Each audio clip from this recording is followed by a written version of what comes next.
Assalamualaikum warahmatullahi wabarakatuh teman-teman. Perkenalkan saya Sri Nur Hayati. Di mentoring kali ini kita akan membahas mengenai soal ujian akhir semester akuntansi keuangan menengah 2 di tahun 2023-2024. Sebelum itu, untuk soal yang akan kita bahas kali ini bisa teman-teman akses maupun unduh melalui link yang sudah tertera di deskripsi box di bawah ini ya. Oke, selanjutnya kita langsung beralih ke pembahasan soalnya ya teman-teman. Di sini sudah diketahui ada dua soal. Yang soal pertama itu mengenai saham dan soal yang kedua itu mengenai dividen scrip. Untuk pertanyaan yang diminta itu sama dari kedua soal di atas, yaitu buatlah jurnal yang diperlukan dan sertakan perhitungannya. Di sini kita akan menyelesaikan terlebih dahulu untuk soal yang pertama, yaitu PT ABC pada tanggal 2 Januari 2023 mengotorisasi saham yang akan dijual sebanyak 100.000 lembar dengan nilai nominal Rp10.000. Pada tanggal 6 Maret 2023 saham PT ABC dijual sebanyak 30.000 lembar dengan harga kurs 102. Pada tanggal 26 Juni 2023, PT ABC membeli tanah senilai 500 juta rupiah kepada PT Sinar. Pembayaran dilakukan dengan menerbitkan saham sejumlah 50.000 lembar. Harga pasar tanah senilai 510 juta rupiah. Pada tanggal 28 Agustus 2023, PT ABC membeli kembali saham yang beredar sebanyak 200.000 lembar dengan kurs 103. Pembelian kembali saham yang beredar ini dimaksudkan untuk menaikkan harga jual saham. Pada tanggal 10 Oktober 2023, PT ABC menjual kembali seluruh saham yang telah dibeli pada tanggal 28 Agustus 2023 pada kurs 104. Metode akuntansi yang digunakan adalah metode nilai nominal. Dari soal tadi sudah diketahui ya, untuk tanggal 2 Januari itu kan mengotorisasi saham, yang mana jika mengotorisasi saham itu tidak diperlukan jurnal ya, karena tidak mempengaruhi laporan posisi keuangan. Jadi untuk jurnal yang kemungkinan diperlukan dari soal yang pertama itu pada tanggal 6 Maret pada saat menjual saham, dan juga pada tanggal 26 Juni pada saat membeli tanah dengan menerbitkan saham. Terus pada tanggal 28 Agustus pada saat pembelian kembali saham yang beredar, dan juga pada tanggal 10 Oktober pada saat menjual kembali seluruh saham yang telah dibeli pada tanggal 28 Agustus. Oke, kita bisa langsung next ke pembahasan soal pertama ya teman-teman. Ya seperti tadi, karena tanggal 2 Januari itu PT ABC itu mengotorisasi saham, jadi tidak diperlukan jurnal ya teman-teman, karena tidak mempengaruhi laporan posisi keuangan. Kita langsung fokus ke tanggal 6 Maret pada saat PT ABC menjual saham sebesar 30.000 lembar dengan harga kurs 102. Maka untuk jurnal dan perhitungannya itu sebagai berikut. Untuk jurnalnya kita langsung ke jurnal terlebih dahulu ya teman-teman. Nanti untuk perhitungannya bisa aku jelaskan setelah jurnalnya ya teman-teman. Di sini untuk jurnalnya dari transaksi 6 Maret yaitu kan menjual saham, otomatis untuk menjual kita dapat kas ya teman-teman. Jadi untuk jurnalnya ada kas di debit sebanyak 306 juta terhadap modal saham di kredit sebesar 300 juta rupiah, dan juga agio saham di kredit sebesar 6 juta rupiah. Untuk perhitungannya, mengapa kas itu sebesar 306 juta rupiah, itu dihitung dari jumlah saham yang dijual sebanyak 30.000 lembar dikalikan dengan harga kurs 102. Untuk menghitung harga kurs, kita peroleh dari 102/100 dikali dengan 10.000, itu di sini nilai nominal ya teman-teman. Nilai nominal 10.000. Jadi hasilnya itu 10.200 untuk harga kursnya. Jadi untuk kas itu dihitung dari 30.000 lembar dikalikan dengan 10.200. Nanti totalnya sama dengan 306 juta rupiah. Kemudian ada modal saham di kredit, yaitu dihitung dari jumlah lembar saham yang dijual, yaitu sebesar 30.000 lembar dikalikan dengan nilai nominal sebesar 10.000 rupiah. Hasilnya sama dengan 300 juta rupiah. Kembali lagi ya teman-teman, di sini kita fokusnya dalam menggunakan metode nilai nominal. Jadi karena ada selisih dari modal saham dengan harga jual, maka selisih tersebut diakui sebagai agio saham sebesar 6 juta rupiah. Jadi untuk jurnalnya aku sebutkan ulang lagi.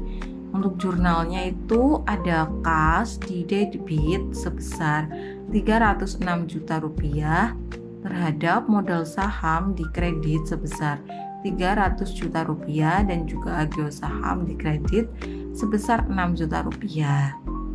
Oke, selanjutnya kita ke transaksi pada tanggal 26 Juni.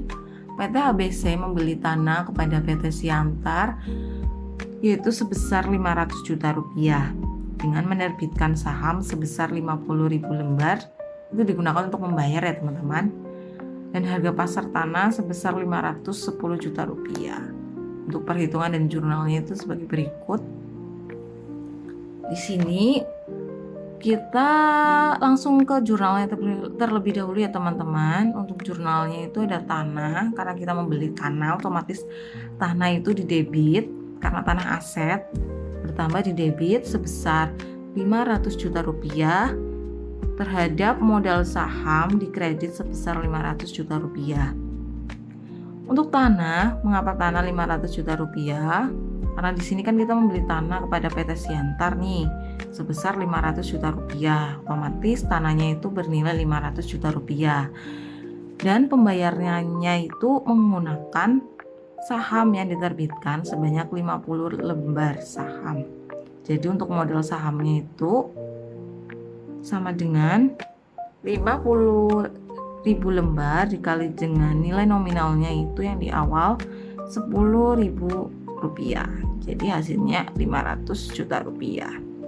Untuk harga pasar tanah ini yang 510 ribu rupiah kita abaikan ya teman-teman, karena di sini PT ABC itu membeli tanah kepada PT Siantar kan sebesar 500 juta rupiah dan pembayarannya itu dengan menerbitkan saham sebesar 50.000 lembar, di mana 50.000 lembar itu dijadikan modal saham yang nilainya itu sama dengan nilai tanah yang dibeli, yaitu sebesar 500 juta rupiah. Seperti itu. Jadi untuk jurnalnya ada tanah di debit sebesar 500 juta rupiah dan juga modal saham di kredit sebesar 500 juta rupiah. Kemudian untuk tanggal 28 Agustus PT ABC membeli kembali saham yang beredar sebanyak 200.000 lembar dengan kurs 103. Untuk jurnal dan perhitungannya itu di sini untuk jurnalnya itu ada treasury stock.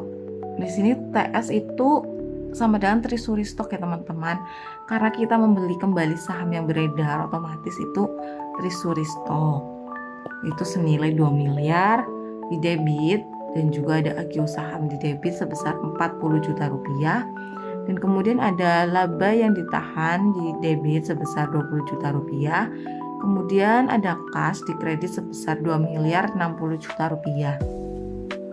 Untuk treasury stock itu senilai 2 miliar itu dihitung dari treasury stock sama dengan 200.000 lembar saham yang kita beli kembali dikalikan dengan harga nominal yang sudah kita ketahui di awal tadi yaitu 10.000 rupiah.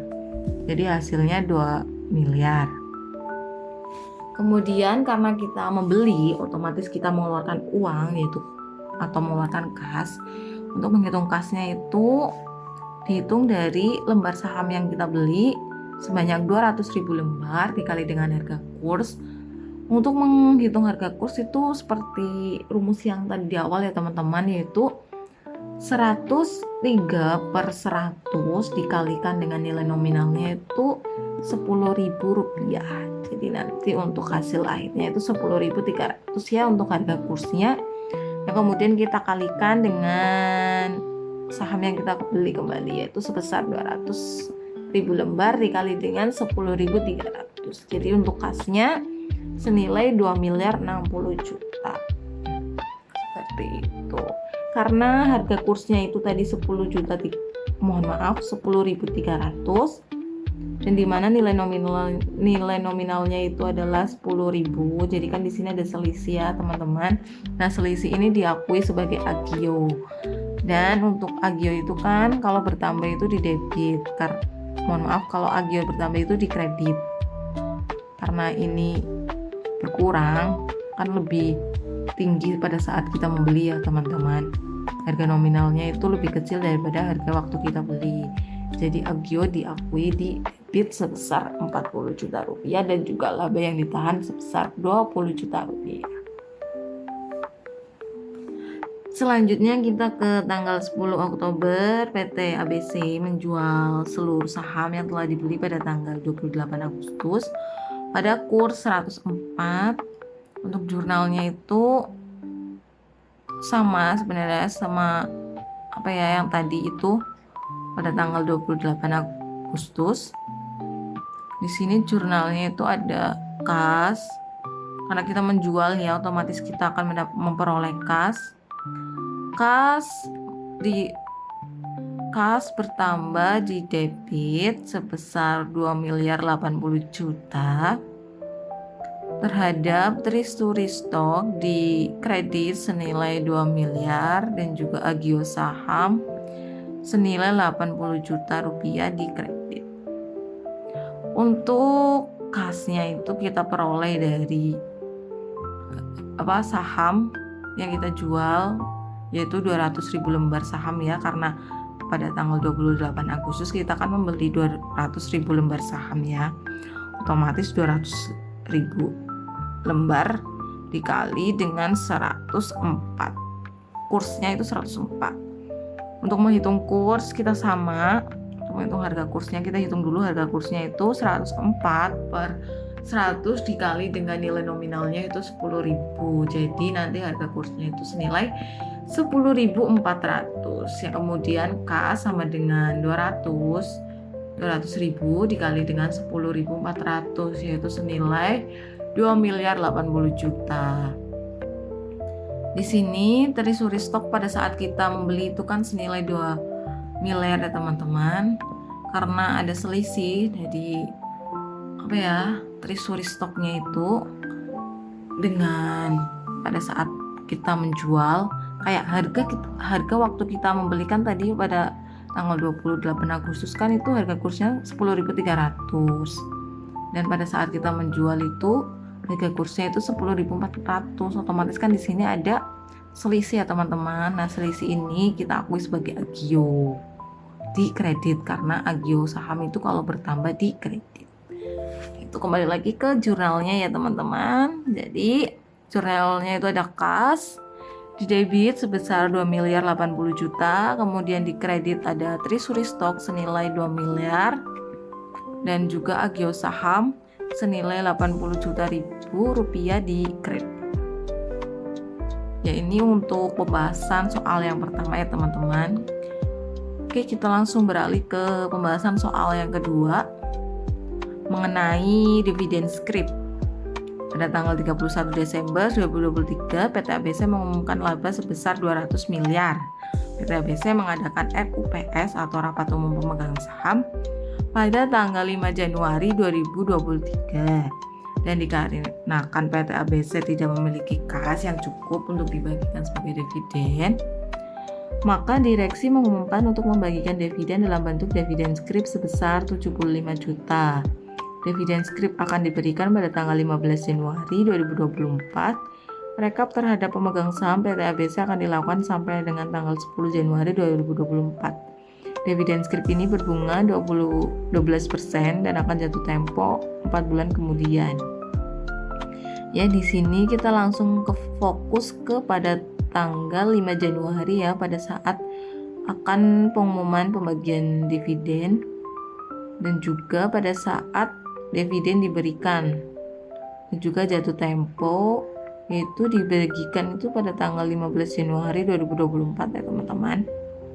Jadi untuk jurnal yang kita perlukan itu ada 2, pada saat pengumuman dan juga pada saat pembayaran atau pada saat diberikannya dividen scrip dan juga jatuh tempo. Jadi untuk jurnal yang pertama itu pada saat pengumuman dividen yaitu pada tanggal 5 Januari. Untuk jurnalnya itu ada laba yang ditahan di debit sebesar 75 juta rupiah dan juga utang dividen scrip di kredit sebesar 75 juta rupiah. Karena ini kan baru diumumkan ya teman-teman pada tanggal 5 Januari, otomatis kan belum diberikan, jadi timbullah sebuah utang gitu, utang dividen scrip di kredit sebesar 75 juta rupiah. Kemudian untuk jurnal yang kedua itu pada saat pembayaran atau pada saat dibagikannya dividen scrip pada tanggal 15 Januari ya teman-teman. Di sini juga kan ada diketahui bunga sebesar 12% dan akan jatuh tempo 4 bulan kemudian. Jadi kita menghitung terlebih dahulu untuk bunganya ya, atau biaya bunga, yaitu dihitung dari 4/12 dikali 12% dikalikan dengan 75 juta. Jadi untuk biaya bunga itu senilai 3 juta rupiah. Kemudian untuk jurnalnya berarti ada utang dividen scrip di debit sebesar 75 juta rupiah dan juga biaya bunga di debit sebesar 3 juta rupiah dan juga kas di kredit senilai 78 juta rupiah. Kenapa utang dividen scrip dan biaya bunga itu di debit? Karena ini kan kita pada saat pembayaran ya teman-teman. Pembayaran otomatis kan utang yang semulanya itu di kredit karena sudah dibayarkan otomatis kan berkurang. Jadi utang itu berkurang di debit senilai 75 juta rupiah. Biaya bunga pun sama karena berkurang. Jadi di debit senilai 3 juta. Karena kita membayar otomatis kita mengeluarkan kas.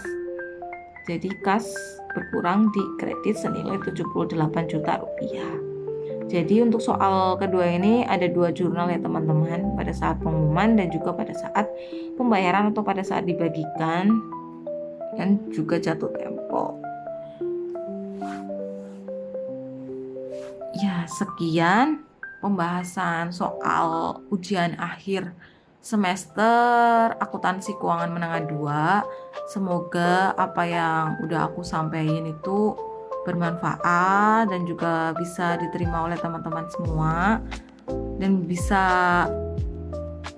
ya membantu teman-teman nantinya untuk menghadapi ujian akhir semester di minggu depan. Mungkin cukup sekian. Apabila ada kesalahan ataupun salah pengucapan, mohon maaf. Wassalamualaikum warahmatullahi wabarakatuh.